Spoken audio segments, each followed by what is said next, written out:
Bonsoir à toutes et à tous, heureux de vous retrouver pour la tranche info en direct sur votre antenne Canal 10 Télévision avec au programme de cette soirée Info 10, le journal local et régional qui sera suivi du Focus.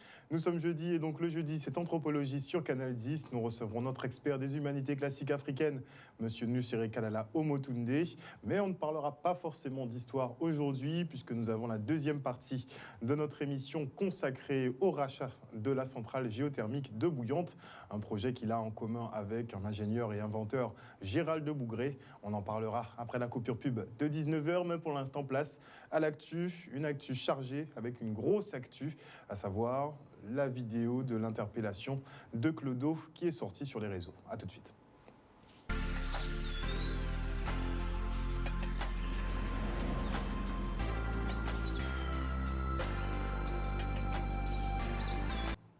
Nous sommes le jeudi 20 mai 2021 et voici les titres de ce journal. Nous reviendrons sur la diffusion de l'interpellation meurtrière de Claude Jean-Pierre, dit Clodo. Les faits se sont déroulés le 21 novembre 2020 à Adéhe. Puis nous parlerons des avancées dans les négociations entre l'UTC, UGTG et les maires de Guadeloupe qui effectivement sont tombés d'accord pour la signature d'un accord cadre.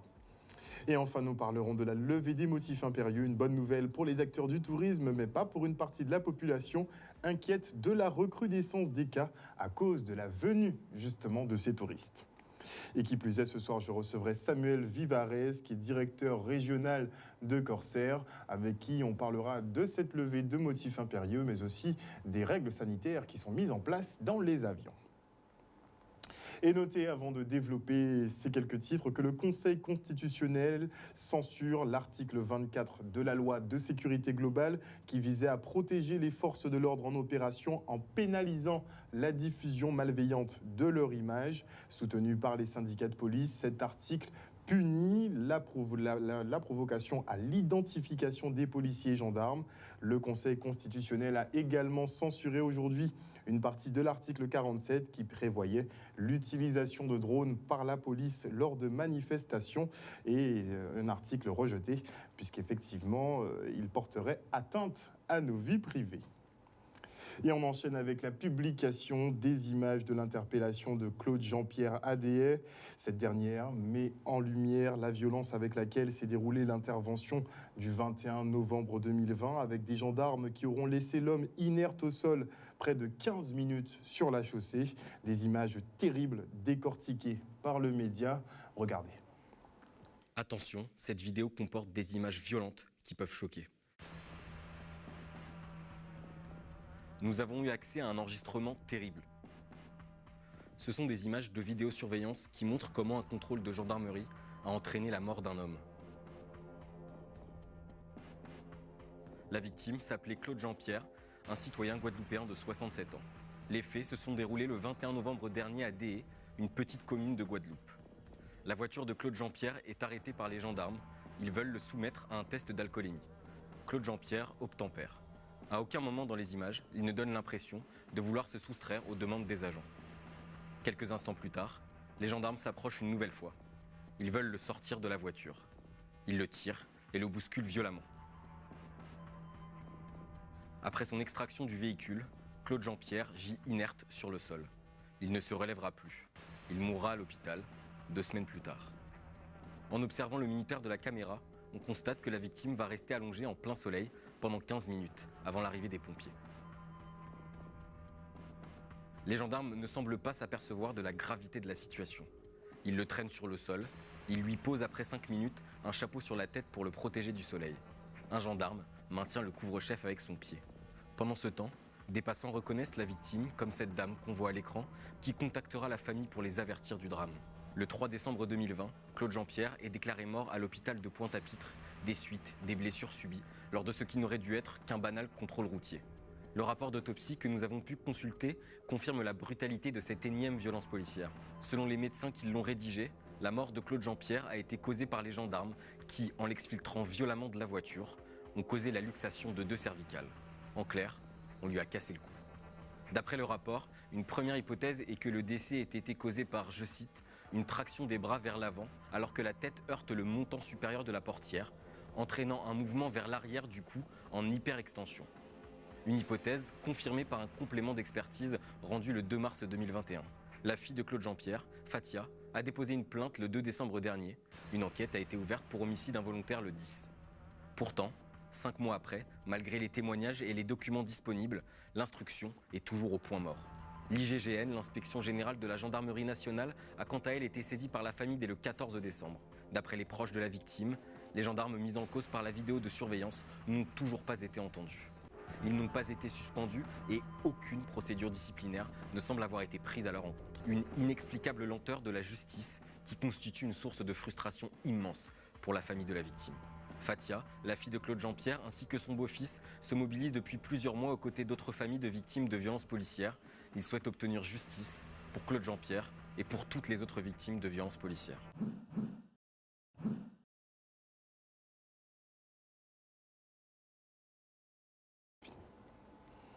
Et notez que le procureur de Basse-Terre, Xavier Sicot, tiendra une conférence de presse demain après-midi.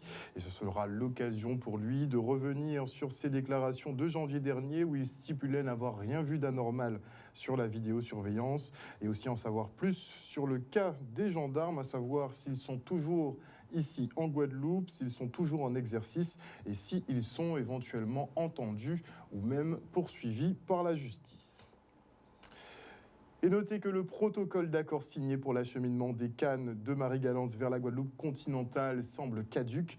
La coordination rurale, les jeunes agriculteurs et la FDSEA dénoncent cet accord du 15 mai au motif qu'aucun syndicat représentatif d'exploitants agricoles n'a été consulté.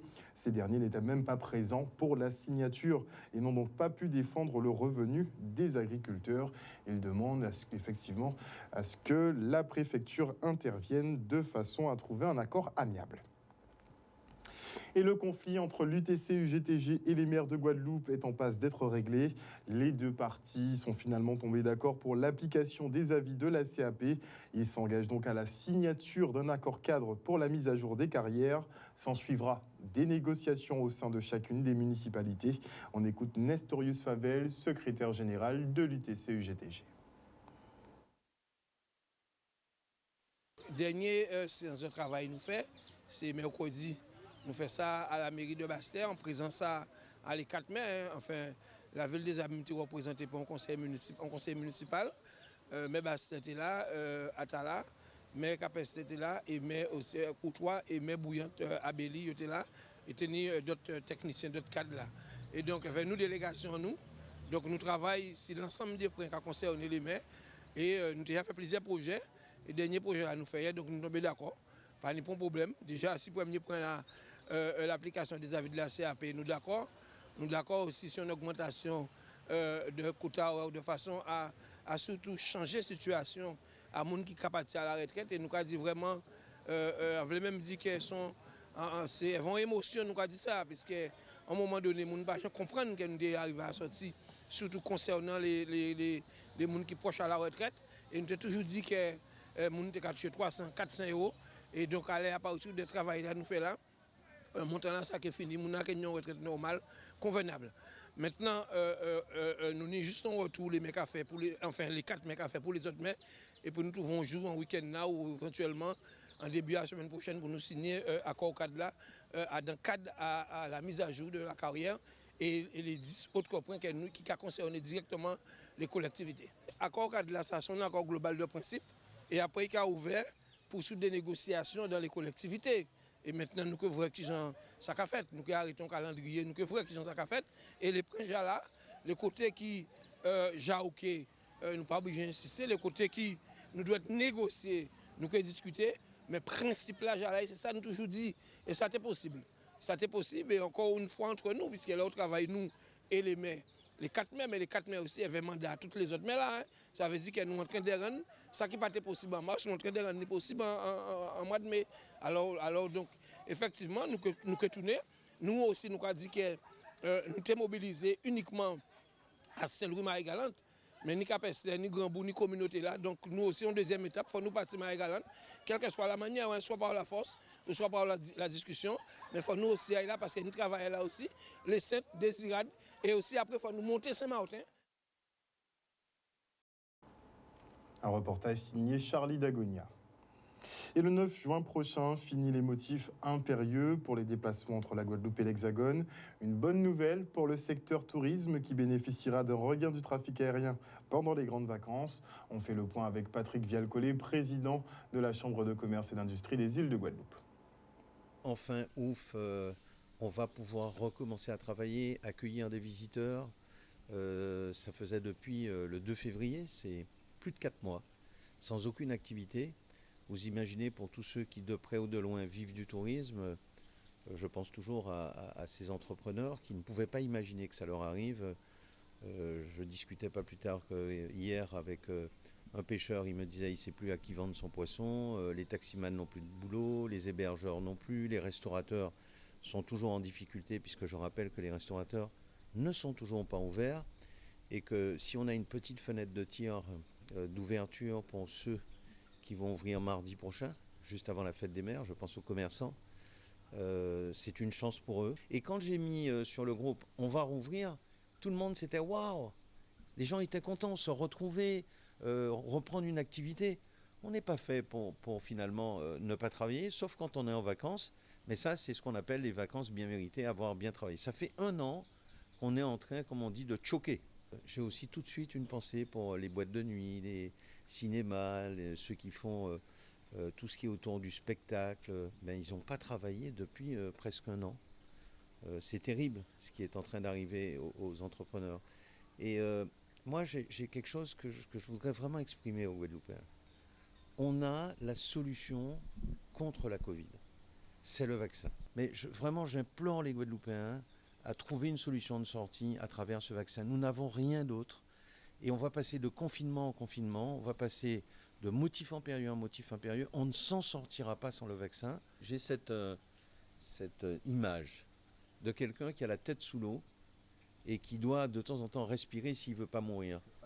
Ça sera ça, juillet-août. Ça sera respirer un petit peu, parce qu'on sait très bien, quand bien même je serai écouté, et que miraculeusement demain, tout le monde court à la vaccination, c'est pas pour autant qu'on n'aura pas un autre confinement, parce qu'il faut un temps pour arriver à l'immunité collective. C'est près de 80-85% des personnes vaccinées. Aidez-nous les jeunes à combattre cette maladie, vaccinez-vous.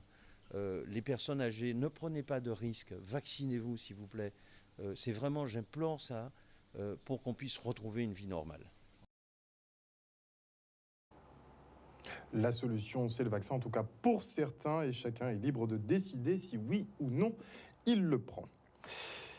Et notez aussi qu'entre les personnes favorables à la levée des restrictions et ceux qui redoutent une diffusion du virus avec la venue des touristes, eh bien, les avis sont très mitigés, comme nous le montre le micro-trottoir.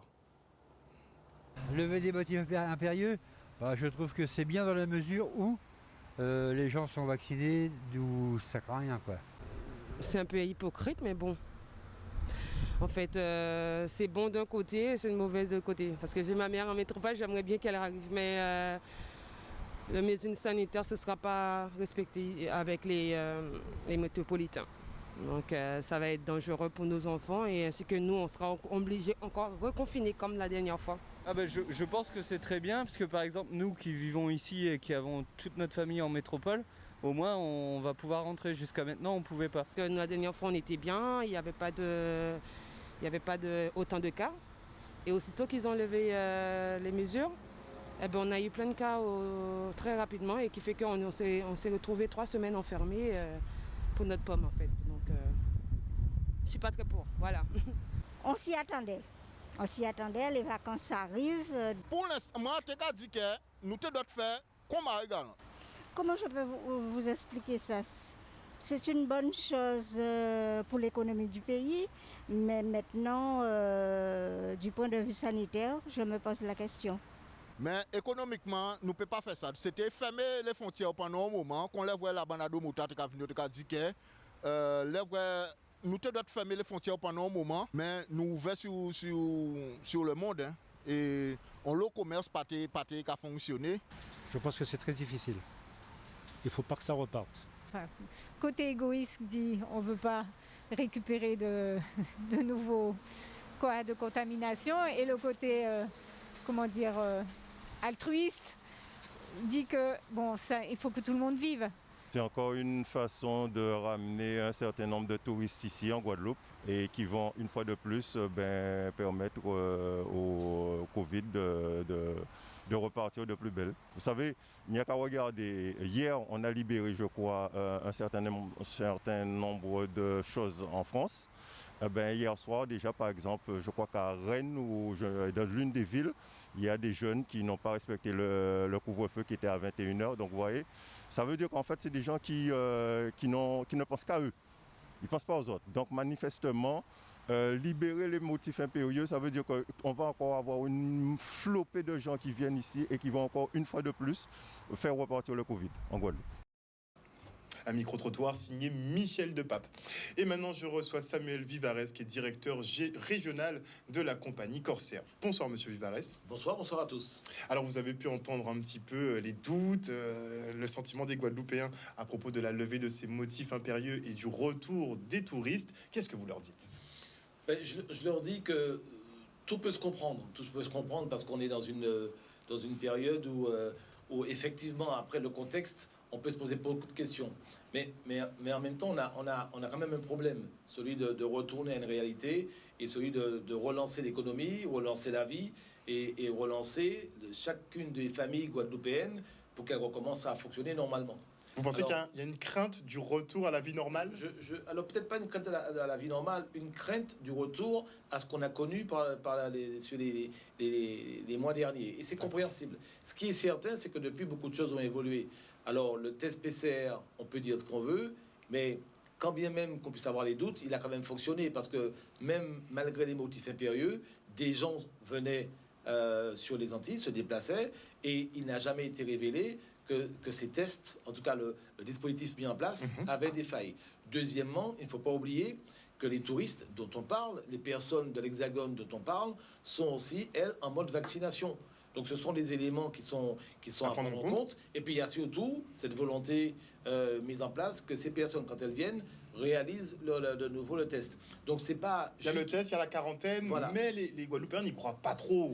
C'est vrai que chacun a le droit de croire ou pas, mais ce qui est certain, c'est que ce n'est pas une ouverture sans contrôle, ce n'est pas une ouverture sans éléments d'appréciation, c'est une ouverture maîtrisée, et je suis certain qu'avec l'expérience acquise, et avec le fonctionnement qui sera le nôtre pour les jours qui viennent, chacun appréciera que ce retour se fera dans la progression. Et puis, il faut encourager la vaccination parce qu'encore une fois, c'est cette vaccination qui nous permettra d'aller vers le point d'équilibre, en tout cas le point du retour à la normale. Beaucoup l'espèrent, on verra, les mois verront, enfin on verra avec le temps comment ça se passe. Au niveau de la société Corsair, ça a pas mal bougé ces derniers mois. Oui. Vous avez quand même eu une grosse restructuration, on va dire. Il y a eu des apports dans le capital, bouffée d'oxygène en cette période de Covid, ça peut se comprendre. Est-ce que ce sera suffisant, monsieur Vivarès ? Alors, j'ai envie de vous dire qu'il est certain que depuis le 1er janvier 2021, la compagnie a été recapitalisée. Et on en est heureux. La compagnie Corsair aujourd'hui a des capitaux forts. Elle a surtout un management et des actionnaires volontairement tournés vers la réussite. Et on ne peut que se réjouir. Alors, au-delà de la partie financière, il y a surtout, comme je vous l'ai dit, la volonté, celle de pouvoir, avec les collaborateurs en place, mais avec les invités que nous avons depuis plus de 30 ans, de s'asseoir un peu plus. Alors, c'est vrai que le contexte était difficile, il ne faut pas se le cacher. C'est vrai que la volonté de pouvoir continuer à voler, parce que c'est nécessaire, voler, ce n'est pas qu'apporter des passagers. Voir des avions à l'aéroport Paul Caraïbes, c'est aussi voir des avions avec du fret. Tout avion en moins, c'est des capacités en moins, donc c'est des tensions sur le fret, donc des tensions sur les prix du fret. Donc, avec les autres partenaires, en tout cas les autres compagnies, Corsair a été moteur et on a volé. Avec des pertes, c'est vrai, mais on a volé. Ce qui est certain aujourd'hui, c'est que cette recapitalisation, cette réorganisation nous a permis de passer la crise. Nous avons mis des solutions en place. On a essayé de faire preuve d'agilité et d'imagination. Alors, des vols directs sont passés avec des vols avec escale, mais avec la levée des motifs impérieux, Nous sommes On sereins. reviendra à une vitesse de croisière normale? Écoutez, ça sera progressif, mais ce qui est certain, c'est que cette progression sera en proportion des attentes. Et croyez-moi, elles sont fortes. Et pas que du côté de l'Hexagone, du côté de la Guadeloupe. Beaucoup de gens veulent voyager, beaucoup de gens n'ont pas vu leur famille.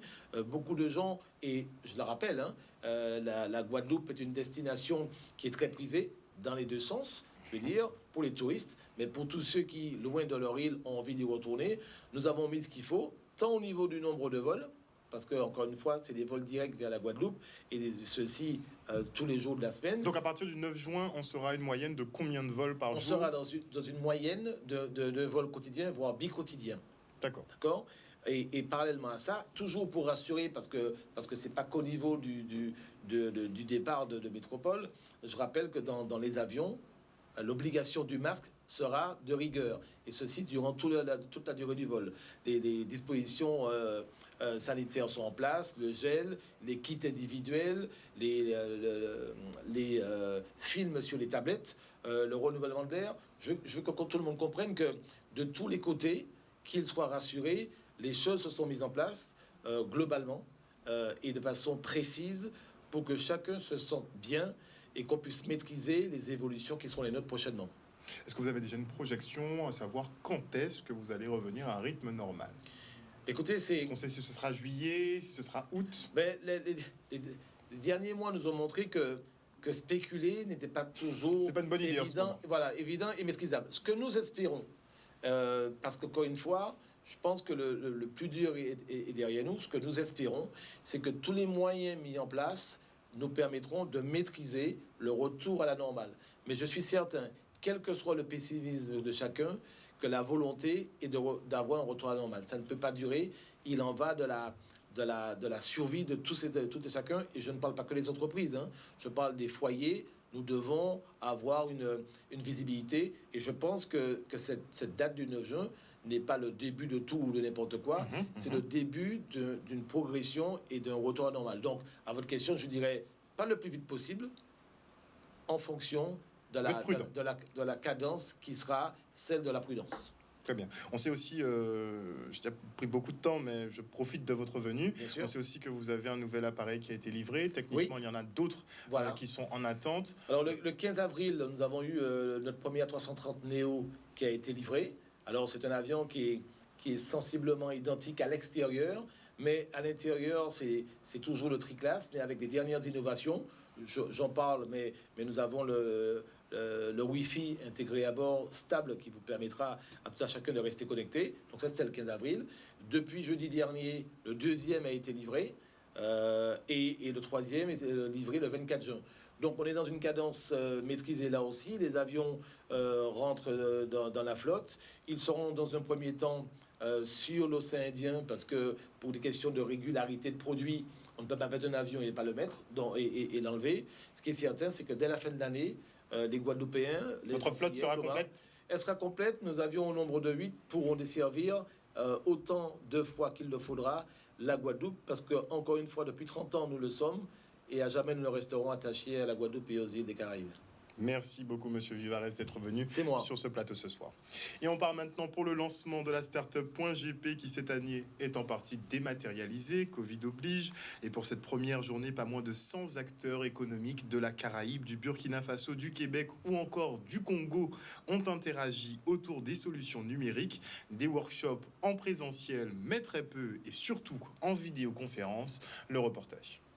Sommet en fait sur la technologie et les startups en Guadeloupe sur 2 jours où on fait en sorte que le public guadeloupéen et étranger puisse connaître nos territoires, connaître nos talents, développer les perspectives aussi de vue, voir ce qui se passe dans la Caraïbe parce qu'on est ancré dans un marché qui est caribéen et pour ça on doit apprendre à se connaître et c'est ça Startup.gp. C'est 2 jours pour réseauter, échanger, s'informer, se former sur tous les sujets, qu'il s'agisse de la cybersécurité, qu'il s'agisse de l'intelligence artificielle, il s'agisse même, on est une petite entreprise, comment transformer, accompagner, on est porteur de projet, quelle expérience qu'il y a eu, les financements, c'est vraiment pragmatique. Donc regardez en ligne le programme www.startup.gp. Avec les conditions Covid, on était obligé d'organiser en fait quasiment 100% en ligne pour les participants. Par contre, la captation a lieu en fait au hub de Guadeloupe Tech, donc sur Jarry. Donc on a fait plus ou moins hybride, mais avec pour un événement en ligne où les gens depuis chez eux, depuis leur travail puissent se connecter simplement. Et puis ce qui est intéressant, c'est qu'en faisant comme ça en ligne, on a des participants de la République du Congo, du Burkina Faso, d'Haïti, du Québec qui sont là, qui interviennent et qui font en sorte très concrètement de venir, de partager ce moment avec nous, d'échanger et d'apporter un éclairage sur l'aventure du futur au niveau des technologies en fait, sur la Guadeloupe et ailleurs. Il y a beaucoup de choses déjà en ligne sur nos réseaux, sur notre site internet, sur www.startup.gp. Donc voilà, donc il suffit de chercher Guadeloupe Tech en ligne ou événements ou STGP 21. Vous aurez énormément d'informations, mais des vidéos, des audios, des présentations qui sont là. Et surtout, ce qui est intéressant, c'est que vraiment, il y a une dynamique de partage qui est au niveau de la Jamaïque, parce que c'est le pays hôte.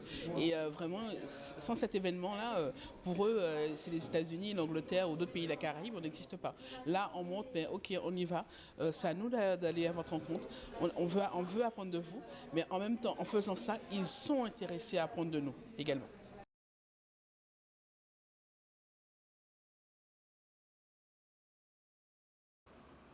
L'événement startup.gp qui se poursuit demain et vous n'avez qu'à aller sur internet, vous inscrire et vous pourrez vous connecter et assister au workshop.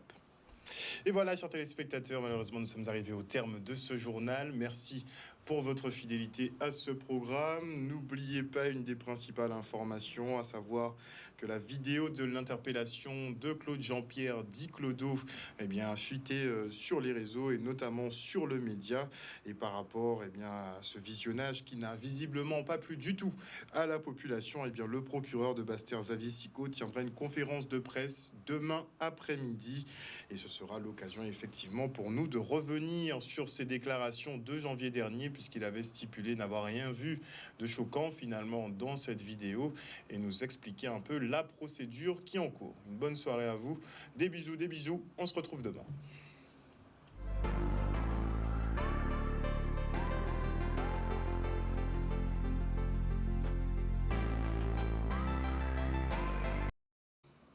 À venir dans la tranche info sur Canal 10, le focus, nous sommes jeudi. Donc le jeudi, c'est anthropologie, mais pas tout à fait.